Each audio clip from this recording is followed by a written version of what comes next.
ஷாሎም my dear friends. இந்த ஓய்வு நாளில் நீங்கள் மகிழ்ச்சியாக நான் கர்த்தருக்குள்ள விசுவாசிக்கின்றேன்.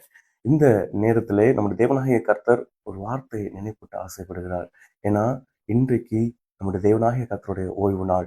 6 நாளும் கர்த்தர் ஒவ்வொரு காரியங்களையும் படைத்து சூரியனையும் சந்திரனையும் மிருகங்களையும் மிருக ஜீவன்களையும் மரங்களையும் ஒவ்வொன்றையும் படைத்து 7ஆம் நாள் ஓய்ந்திருந்தார். இன்றைக்கு அந்த ஓய்வு நாள்.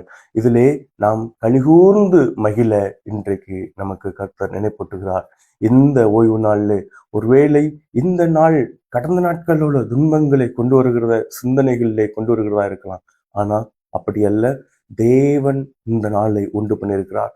தேவன் நமக்காக இந்த நாளை பரிசாய் கொடுத்திருக்கிறார். நாம் வேலைகள் செய்து பல பல காரியங்களில் ஈடுபட்டு இப்பொழுது இந்த நேரத்திலே இந்த நாளை கர்த்தர் நமக்கு ஓய்வு நாளாய் நாம் அவரிடத்திலே இன்னும் அதிகமாய் நெருங்க ஆலயத்துக்கு சென்று அவருடைய வார்த்தையை கேட்க இந்த நாளை ஆயத்தப்படுத்தியிருக்கிறார்.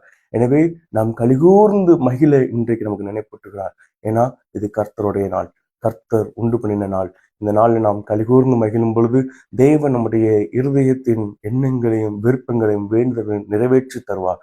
நாம் அவரிடத்துல அவருடைய சமூகத்திலே கலிகூறும் பொழுது நாம் யோசித்திருக்கிற நன்மைகள், நம்ம காத்திருக்கிற அந்த தேவைகள் எல்லாவற்றையும் தேவன் சீரும் சிறப்புமாய் நடத்தி நம்மை ஆசீர்வதிப்பார். நாம் அறியாத நன்மைகளை கூட நம்முடைய வாழ்க்கையில தந்து நம்மை உயர்த்துவார். எனவே தேவனுடைய வார்த்தையின் பிரகாரமாகவே இது கர்த்தர் உண்டு பண்ண நாள். இதை நாம் கலிகூர்ந்து மகிழ நம்மை அர்ப்பணிப்போம், ஜெபம் செய்வோம். அன்பின் தேவனே, இந்த அருமையான நாளுக்காக உங்களுக்கு நன்றி செலுத்துகிறோம். அப்பா, உம்முடைய சமூகத்திலே ஓய்ந்திருக்கவும் உம்முடைய வார்த்தைகளை தியானிக்கவும் உம்மோடு இன்னும் அதிகமாக ஐக்கியத்தை பெருக்கிக் கொள்ளும் இந்த நாளை நீங்க எங்களுக்கு தந்திருக்கீங்க. இதுல எங்களுடைய சிந்தனைகளை விட்டு உம்முடைய சமூகத்திலே நாங்கள் கலிகூர்ந்து மகிழ எங்களுக்கு உதவி செய்யுங்க. எங்களுடைய சமூகத்தில் அர்ப்பணிக்கிறோம். இயேசு கிறிஸ்துவின் பிதாவே, ஆமென். God bless you all.